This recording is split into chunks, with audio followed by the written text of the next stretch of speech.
Before this video begins, I would like to make a little disclaimer. So I am going to be mentioning websites and applications, and I just want to point out, in no way have I been paid for this. I have just loved using these, and I just want to kind of show them off and kind of up their awareness a little bit, but I have not been paid at all. It's just my personal preferences. But apart from that, let's get on with the video.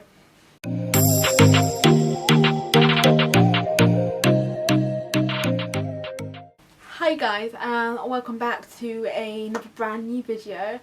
So you may or may not have seen on my channel that I am doing an exam very soon, and I haven't really talked much about the exam, so I thought this video will kind of be my kind of expectations and just the ways I revise. So for those who don't know, I am doing my Blue Team Level 1 exam, which is a certification by Security Blue Team, and it covers 6 domains and is mainly very practical, and you are examined at the end of it with a 24-hour exam where you are given a case and you have to solve it. I am really excited to do my exams. This is literally my first cyber exam. Like, at uni I did the cybersecurity module. It wasn't really practical, and this is my first proper practical exam. It's open book, open source, open notes, which I'm really happy about because basically it's just a more realistic, I find, because in life you're never going to need to just know stuff on top of your head. You're always going to have Google as your best friend. But for some people, they're probably a bit confused, like, so how do I revise? Because it's not like your typical exam where you do mind maps, you can do flashcards, you can do quizzes. It's very different, especially for IT and STEM and cybersecurity. So in this video I'm going to talk about my favourite revision techniques I have used for my exam. Before we start this video, make sure to like, subscribe, comment down below, and let's get on with the video. The Security Blue Team is a very practical exam, and you'll be using a lot of applications such as volatility and autopsy, and just basically loads of everyday applications that people use in a SOC centre, which is a security operations centre. So I've actually bought the Blue Team field manual. I'm not too sure if you can see it because it is very dark. They do this for literally Red Team, which is more offensive security, and Purple Team, which is a mix of defensive and offensive security. I literally bought this off Amazon and it's been a lifesaver. So I am going to page tab the book for the exam, but for example, snort. If I need to know snort, it's got the common rules, it's got different commands you need to know. I think it's going to be a really good help for the exam because I am horrible at remembering commands. You may know that I have done a lot of coding in my time, but some coding language are a lot harder than others because you just have so many different lines to learn. So it's very different to coding, I must admit.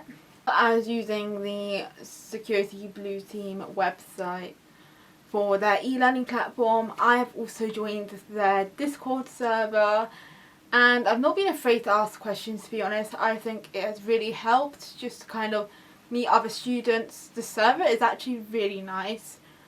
So a lot of the Security Blue Team like kind of creators are on it, and it's quite nice to be able to ask questions and speak to other students going through it. Another thing I have used is TryHackMe. So I have actually been quite obsessed with TryHackMe in a way.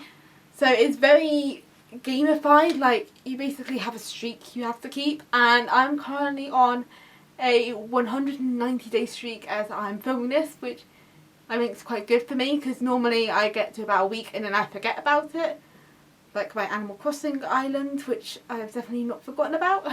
So I have used TryHackMe to go through it, and that's kind of just a little bit of extra revision.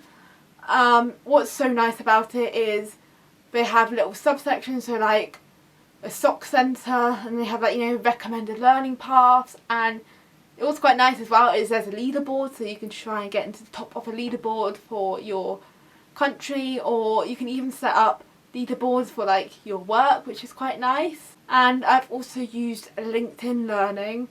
LinkedIn Learning has literally been my saviour. Like, I have found, like, for example, a topic I have struggled with is autopsy. I have never really done digital forensics before, so I went onto LinkedIn Learning and I found a autopsy in an hour course, and I just went through it and completed it. I made notes along the way, did all the practice modules. So what I love about the Security Blue Team website is that there are 6 domains, and they have very easy to follow little like bite-sized notes, and I have enjoyed just going through them. And one way I have revised is I've made detailed notes. So this is my cybersecurity folder, and I have got a little page tab for Blue Team Level 1. I'm not too sure if you can see. And I have literally just gone through all the lectures and made notes. And I've done them just in my style, so I am very much a highlighter person, so I like highlight keynotes. And what I've also done is, because you have 24 hours to do the exam, and I don't want to be flapping through my notes going, oh my gosh, where's a theme, for example. So what I have done is I have used page tab markers to kind of organise my notes a little bit, and I think that will really help. So for example, if I need to know about network devices, just go to the network device page. And I have also used the external learning websites they have provided and suggested to you. And I also did my own learning. So for example, I have downloaded cheat sheets online just as a reference.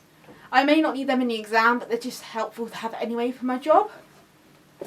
And I have literally page tabbed everything.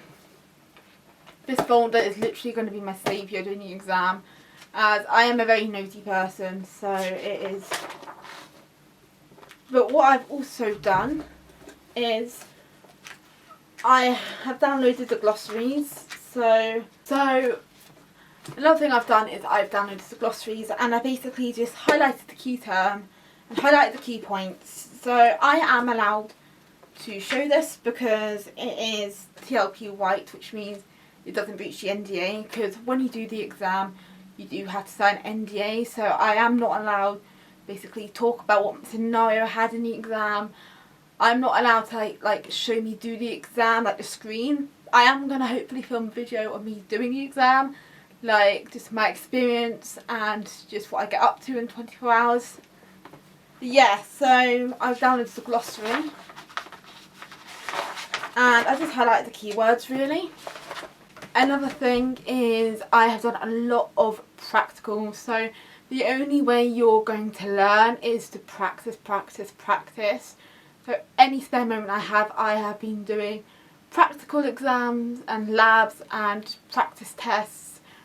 So Security Blue Team on the learning package has just been so good, because they do provide you with labs you can complete as part of your e-learning, but they also have a general online website which is Blue Team Labs Online, and I have just been doing their kind of scenarios on it. It's a bit of like extra kind of practice. And another thing I've been doing is joining Reddit. Now, I haven't really used Reddit before, but it's been actually really good. So I've just joined the Security Blue Team hashtag, like the Reddit forum. I have joined the SOC like Reddit forum, Blue Team, just general learning, and like all these different topics. So for example, digital forensics, I've joined that Reddit channel. So it's been really good, and I am actually really excited to take my exam. And yeah, that's really how I'm revising for my Blue Team exam. It is very hard to revise for compared to like kind of uni exams, because it's not something you can make mind maps for. In fact, it is very hands-on and practical. So my only biggest advice is to take it slow but not too slow, and just enjoy it really. Like, it is very intense, but it's also very rewarding. when I do it, I just feel like I really get into the scenario, and it's a challenge, but it's also a bit of fun at the same time. Like, you get to learn so many different applications, and it's been really helpful. And I think it's really helped me with my career. So I have just started in my cybersecurity career with literally like one little module at uni on cybersecurity as my base knowledge, and now I'm doing like, I'm using autopsy and digital forensics. It's so scary actually about how much like you can learn. But my main kind of advice to you is never stop learning. Like, you're always learning, and just go out there and have fun. So thank you so much for watching this video. If you're new here, make sure to like, subscribe, comment down below, and I'll see you in the next one.